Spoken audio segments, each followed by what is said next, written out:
नमस्कार दोस्तों, मेरा नाम है सचिन। पिछले वाले वीडियो में हम टेपर बार के लिए इलांगेशन फार्मूला डिराइव कर चुके हैं। उससे पिछले वाले वीडियो में प्रिज्मेटिक बार के लिए इलांगेशन फार्मूला डिराइव कर चुके हैं, जिसमें हम लोग देखे थे कि डेल्टा एल इक्वल टू अगर हो पी एल बाई ए ई, जिसमें पी आपका लोड होता है, ए क्रॉस सेक्शनल एरिया होता है और ई एंग मॉडुलस या मॉडुलस ऑफ इलास्टिसिटी होता है। ये प्रिज्मेटिक बार के लिए तब अप्लीकेबल होगा जब P की वैल्यू, A की वैल्यू और E की वैल्यू तीनों वैल्यू कांस्टेंट हो, तो ये प्रिज्मेटिक बार के लिए एप्लीकेबल होगा। अगर तीनों में से कोई भी वैरी कर रहा हो तो उस केस में एप्लीकेबल नहीं होता है। तो इससे पिछले वाले वीडियो में टेपर बार के डिराइव किए थे हम लोग कि टेपर बार में ये अगर टेपर बार हो तो उस केस में ये अगर D1 हो, ये D2 हो, तो इसका डायमीटर चेंज हो रहा है थ्रू आउट द लेंथ, यानी कि इसका ए के वैल्यू, क्रॉस सेक्शनल एरिया के वैल्यू हर पॉइंट पे चेंज हो रहा है। तो इसमें हम लोग एक स्ट्रिप लिए थे, इसमें जो पिछले वाले वीडियो में डिराइव किए थे उसमें एक स्ट्रिप माने थे, और इस स्ट्रिप की डायमीटर निकाल के, अगर डायमीटर डी हो तो इसकी डी निकाल के एरिया निकाले थे π/4 डी स्क्वायर। उसके बाद इसमें रख के, इस फार्मूले में रख के 0 से L तक इंटीग्रेट किए थे, तो हमें टेपर बार के लिए इलांगेशन फार्मूला मिला था। इस वीडियो में सेल्फ वेट की वजह से कोई बाहर से कोई लोड नहीं होगा, खुद के वेट के वजह से बार के लिए इलांगेशन फार्मूला डिराइव करेंगे। आज का केस भी सेल्फ वेट के वजह से भी, आज का जो केस है ये भी ऐसा ही केस है जिसमें लोड की वैल्यू बैरी करेगी। तो अगर लोड बैरी करेगा तो उस केस में इसको भी हम 0 से L तक इंटीग्रेट करेंगे और उसके हिसाब से ही निकालेंगे। जैसे मान लीजिए कि हमारे पास एक बार हो, तो थ्रू आउट द लेंथ इसमें एरिया के वैल्यू सेम है, तो चूंकि एरिया सेम है और इसकी मटेरियल की प्रॉपर्टी अगर ई हो तो उस केस में ए और ई तो सेम है, लेकिन जो सवाल उठता है खुद के वजह से, यानी कि सेल्फ वेट के वजह से इसमें इलोंगेशन कितना आएगा। तो अगर हम सेल्फ वेट देखें, तो अगर इस पॉइंट पे देखें तो वेट कितना होगा, चूंकि इसके नीचे कोई मटेरियल नहीं है तो यहाँ पे जो वेट की वैल्यू आएगी वो 0 आएगी। लेकिन अगर इस प्लेन पे हम वेट निकालें, इस प्लेन पे अगर वेट निकालना हो हमको, इस प्लेन पे वेट निकालने के लिए इसके नीचे इतने वाला मटेरियल का पोर्शन इसके नीचे आएगा, तो इसका जो भी मास होगा ये इसका वेट में कंसीडर होगा। तो इस प्लेन पे वेट की वैल्यू कुछ होगी, लेकिन अगर यही इस प्लेन पे वेट निकालना हो तो इस प्लेन पे इतने मटेरियल की वैल्यू आएगी, इतने मटेरियल की वजह से इस प्लेन पे वेट आएगा, इसका खुद का वेट आएगा। यानी कि जैसे जैसे हम ऊपर जा रहे हैं तो मटेरियल बढ़ता जा रहा है, उसमें मटेरियल ऐड होता जा रहा है, जिसकी वजह से इसका वेट बढ़ता जा रहा है।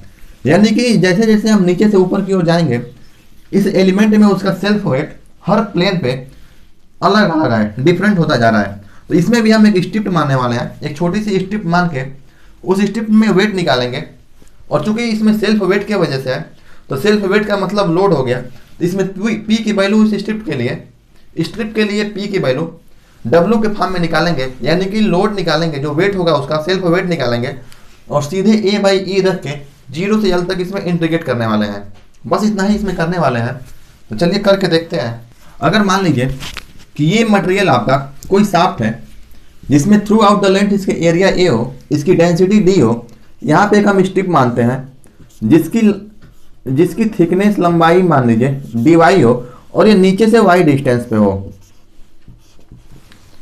चूंकि एक फार्मूला हम लोग और पढ़ चुके हैं, वेट डेंसिटी इक्वल टू होता है हमारा, वेट डेंसिटी इक्वल टू होता है गामा इक्वल टू रो जी, जिसमें रो आपका डेंसिटी है मटेरियल का और जी ग्रेविटी है। और यहाँ पे डेंसिटी इक्वल टू होता है मास अपॉन वॉल्यूम, तो यहाँ पे मास इक्वल टू हो जाएगा रो भी, यानी कि डेंसिटी इंटू वॉल्यूम। तो यहाँ पे वेट इक्वल टू हो जाएगा mg। जब भी हमको वेट निकालना होता है तो उसमें g का मल्टीप्लाई करते हैं, g मतलब ग्रेविटी, तो हमें वेट मिलता है। और इस m की वैल्यू यहाँ पे रखेंगे तो ये हो जाएगा रो भी जी। और चूंकि weight density gamma equal to rho g होता है, तो इसमें रो और जी की जगह पे अगर गामा रखें तो ये हो जाता है हमारा वेट इक्वल टू गामा भी। तो किसी भी पॉइंट पे अगर निकालना हो तो उस मटेरियल का वेट डेंसिटी और वहाँ पे कितने मटेरियल का वॉल्यूम है वहाँ से निकालेंगे तो ये हमारा वेट आता है। तो अगर हम इस पर्टिकुलर स्ट्रिप के लिए देखें तो इसको हम अलग बना लो यहाँ पे। तो अगर इसका वेट निकालना हो तो ये अगर dy हो तो यहाँ पे वेट इसका हो जाएगा, dy के लिए अगर हम वेट निकालें, मतलब इतने के लिए बस इसका वेट निकालें, तो ये हो जाएगा गामा इस मटेरियल की वेट डेंसिटी इंटू वॉल्यूम, कितने पोर्शन के लिए, y पोर्शन के लिए। मतलब इतने पोर्शन के लिए जो इसके नीचे मटेरियल है उतने पोर्शन के लिए वो उसका वैल्यूम हो जाएगा। तो उस केस में वेट हो जाएगा यहाँ पे गामा इंटू भी, वैल्यूम मतलब area into D Y. Area कौन सा होगा, ए वाई एरिया, इतने एरिया का क्रॉस सेक्शनल एरिया होगा। अब हम लोग सीधे फार्मूले में रखने वाले हैं कि हम लोग पढ़ चुके हैं कि डेल्टा एल इक्वल टू होता है पी एल बाई ए ई। अगर स्ट्रिप्ड के लिए माने तो इसको हम डी एल मान लें, तो ये खुद का वेट के लिए जो इस पर लोड लग रहा है P equal to W Y, इसको हम डब्ल्यू वाई इंटू एल मतलब जो थिकनेस की हाइट है, थिकनेस की चौड़ाई है, डी वाई अपन एरिया वाई पोर्शन के लिए। तो इस केस में ए वाई इंटू मटेरियल की प्रॉपर्टी ई। तो इसको और अगर वाई की वैल्यू यहाँ से रख दें, ये डी वाई की वैल्यू यहाँ से उठा के रख दें, तो ये हो जाएगा gamma into A Y d Y upon A Y into E. Sorry यहाँ पे हम लोग गलती किए हैं, ये यहाँ पे भी इक्वल टू हो जाएगा वैल्यूम कितना होगा इस पूरे एरिया का क्रॉस सेक्शनल ए वाई इंटू ये लंबाई, क्योंकि इसके नीचे जो मटेरियल है वही तो उसमें वैल्यूम में कंसीडर होगा, ना कि डी वाई होगा। जो इसके स्ट्रिप्ड के नीचे का जो मटेरियल है उसी मटेरियल की वजह से इसका वेट आएगा, तो इसी का वैल्यूम लेंगे कि जिस वैल्यूम की वजह से, जिस मटेरियल की वजह से इस पर वेट आ रहा है, खुद का वेट बन रहा है, तो ये होगा ए वाई इस मटेरियल का क्रॉस सेक्शनल एरिया इंटू इसकी लंबाई, ये होता है वैल्यूम। तो यहाँ पे ए वाई इंटू वाई होगा, तो यहाँ पे हम लोग लिखेंगे ए वाई इंटू वाई।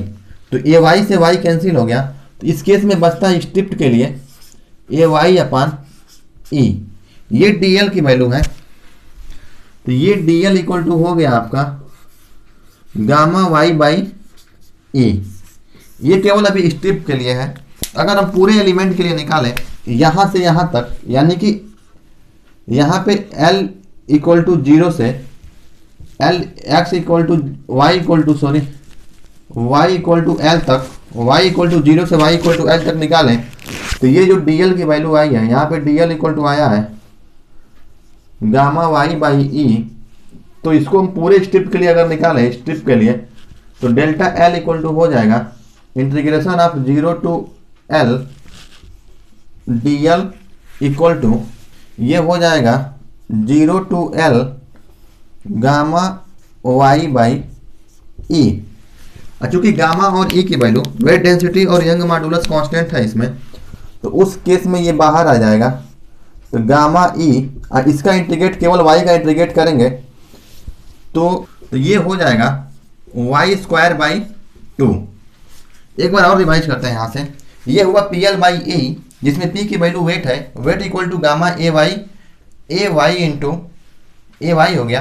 तो यहाँ पे इसको गामा ए वाई की वैल्यू यहाँ पे पुट करेंगे ए वाई, और ये एल की वैल्यू है इतने लेंथ के लिए है, तो ये डी वाई है। तो यहाँ पे डी वाई अपन ए वाई इंटू ई, ए वाई से ए वाई कैंसिल हो गया। ए वाई का मतलब वाई सेक्शन के लिए, वाई डिस्टेंस के लिए क्रॉस सेक्शनल एरिया, तो ये बचा gamma y d y by E. ये डी एल के लिए इलॉन्गेशन हो गया। तो इसी को डायरेक्ट हम यहाँ पे लिखें gamma y d y by E. तो इसको 0 से L पूरे लेंथ के लिए अगर डिफॉर्मेशन निकालना हो, एलोंगेशन निकालना हो, तो gamma y d y by E, तो इसको इंटीग्रेट करेंगे तो वाई स्क्वायर बाई 2, तो ये हो जाएगा 0 से L तक। तो इसको लिमिट पुट करेंगे तो gamma L square by 2E। ये आपका सेल्फ वेट की वजह से इसमें इलॉन्गेशन आ गया, सेल्फ वेट की वजह से इलॉन्गेशन आ गया gamma L square by 2E। अगर एक बार और समराइज करें इसको, तो इसमें कुछ भी किया नहीं गया है। नीचे के प्लेन पे, इस नीचे के प्लेन पे मटेरियल नहीं है, इसके नीचे मटेरियल नहीं है, तो यहाँ पे वेट इसका 0 होगा। और जैसे जैसे ऊपर जाएंगे तो मटेरियल बढ़ता जाएगा नीचे, तो जिसके वजह से इसमें वैल्यूम बढ़ता जाएगा, मटेरियल बढ़ता जाएगा, जिसके वजह से जैसे जैसे हम ऊपर जाएंगे उसका वेट बढ़ता जाएगा। तो वेट अगर हम इसमें वाई सेक्शन एक स्ट्रिप लेके वाई के लिए वेट निकालें, तो वेट इक्वल टू होता है यहाँ पे weight equal to mg, M का मतलब मास, उतने नीचे पोर्शन के लिए। तो मास इक्वल टू हो गया रो बी, यानी कि density by loom into gravity, और रो और जी की वैल्यू होती है गामा वेट डेंसिटी। तो यहाँ से वेट इक्वल टू आ गया गामा इंटू भी, यानी कि ये हो गया आपका weight density into by loom. तो यहाँ पे लिखिए हम गामा इंटू वी वाई का मतलब वाई पोर्शन के लिए वैल्यूम है। तो वैल्यूम इक्वल टू लिख सकते हैं एरिया इंटू उसकी लंबाई, तो एरिया और इतने सेक्शन के लिए निकाल रहे हैं तो वाई हो गया। इसको सीधे हम फार्मूले में रखेंगे पी एल बाई ए के। तो चूंकि यल का मतलब होता है कि जितने सेक्शन के लिए हमें इलांगेशन निकालना हो, तो स्ट्रिप के लिए निकालना है तो वो डी वाई है। तो ये डी वाई की वैल्यू इसमें रखेंगे और वाई की वैल्यू यहाँ पे रखेंगे, तो ये कट के आपका इतना आता है। और जिसको जीरो से यल इंटीग्रेट करेंगे पूरे स्ट्रिप के लिए, तो ये फार्मूला बन के यहाँ पे आता है। इसका मतलब क्या हुआ, सेल्फ वेट के वजह से जो भी इलांगेशन इसमें हो रहा है वो गामा यानी कि वेट डेंसिटी पे और मटेरियल की प्रॉपर्टी उसके यंग मॉडुलस पर डिपेंड कर रहा है। कहीं भी इस फार्मूले में ए की वैल्यू नहीं है, क्रॉस सेक्शनल एरिया नहीं है।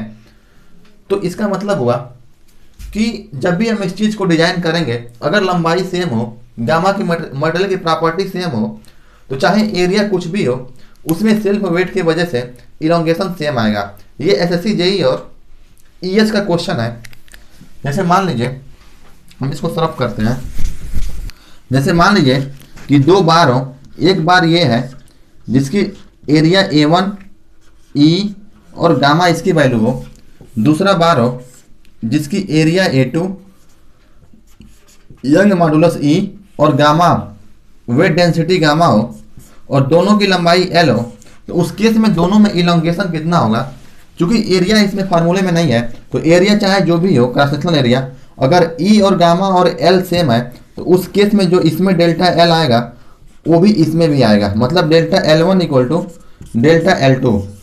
चाहे शेप कोई भी हो, अगर शेप मान लीजिए कि ये इस सेक्शन का हो और ये कोई कोनिकल शेप हो, उस केस में अगर इसकी लंबाई L हो, ये भी लंबाई L हो, इसकी एरिया A1 इसकी एरिया A2 और मटेरियल की प्रॉपर्टी E और गामा दोनों का सेम हो, तो इस केस में भी डेल्टा L1 जो होगा वो डेल्टा L2 के बराबर होगा, क्योंकि ये मटेरियल के क्रॉस सेक्शनल एरिया पे डिपेंड नहीं करता। तब यहाँ से थोड़ा सा डिजाइन का पार्ट शुरू होता है। अब सवाल ये उठता है कि through out the length material same है, ए की वैल्यू सेम है और ये पे डिपेंड नहीं कर रहा है, तो इसका मतलब क्या हुआ, इलांगेशन दोनों केस में सेम आ रहा है, मटेरियल पर डिपेंड ही नहीं कर रहा है। अब थोड़ा सा स्ट्रेस इक्वल टू हम लोग हम देखें तो स्ट्रेस इक्वल टू हम लोग पढ़ चुके हैं, sigma equal to P by A